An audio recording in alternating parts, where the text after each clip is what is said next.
cheese and chili rasada. Manchi Kome cheese and chili. Sri Lanka will come into their third and final game of round 1 in the T20 World Cup on a high after 2 comprehensive wins against Namibia and Ireland. With a plus 3.165 net run rate going into the game, Sri Lanka's A1 seeding in the Super 12 round is all but assured, regardless of what happens against the Netherlands. The Dutch are on the opposite side of the spectrum, having been knocked out of the competition with 2 losses in 2 games. A shock defeat to Namibia was a huge blow to their chances, and then once Sri Lanka beat Ireland, their fate was confirmed. They will want to make a statement against the high-riding Sri Lankans to leave the competition on a high. The teams have met once before in T20 internationals, and it's a game the Dutch will want to forget, having been dismissed for the lowest total in T20 World Cups in the encounter at the 2014 T20 World Cup. The Sri Lankan top order once again will be the subject of discussion after being reduced to 8 for 3 against the Irishmen. Kusa Perera's form will definitely be a cause for concern, as the left-hander will be a critical part of Sri Lanka's batting come the Super 12 round.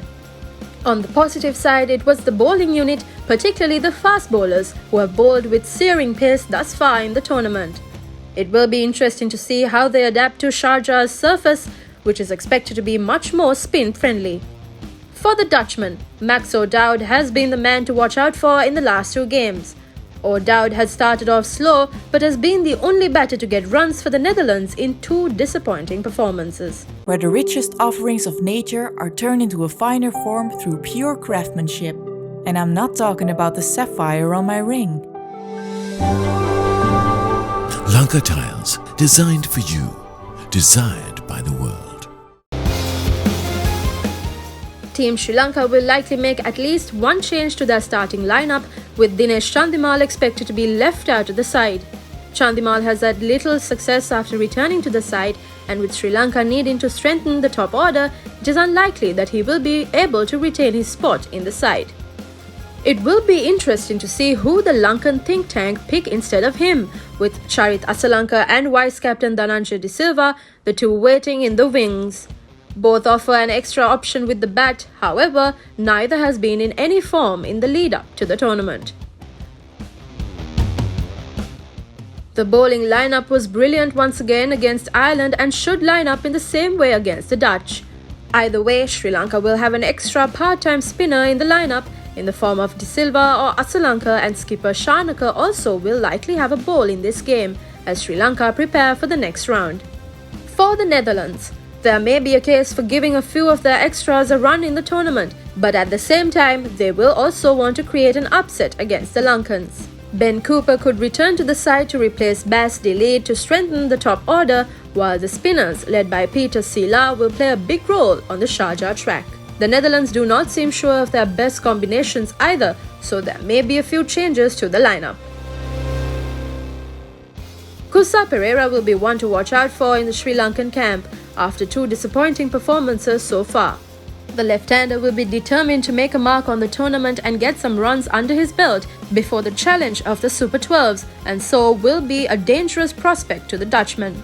On the bowling front, all eyes will be on the 2 quick bowlers Lahiru Kumara and Dushmantha Chamira, who have been fantastic so far.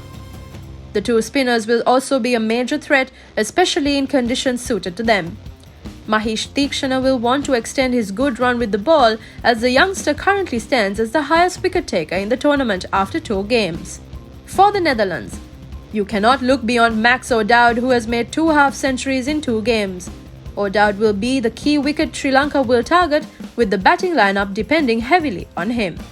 The fast bowlers will also have a key role to play against Sri Lanka's fickle top order, with left-armer Fred Klaasen in particular one to watch. Sri Lanka have had their fair share of problems against left-armers in the recent past, which Dutch coach Ryan Campbell would no doubt look to exploit. The Sharjah track is renowned to favour the spinners. However, with small boundaries, it could also work in favour of the big hitters. Going by the IPL, it could be a low-scoring encounter which Sri Lanka will no doubt enjoy, thanks to their strong bowling lineup. It should be another hot and humid day in the UAE with little to no dew on offer. The team winning the toss will likely want to have a ball first, looking to restrict the opposition to a total of 120 to 140.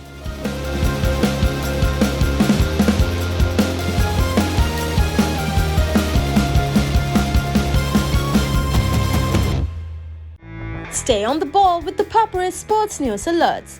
Don't miss out on what's happening in the world of sport. Type sports and send to 678 to register. 30 rupees per month. Conditions apply.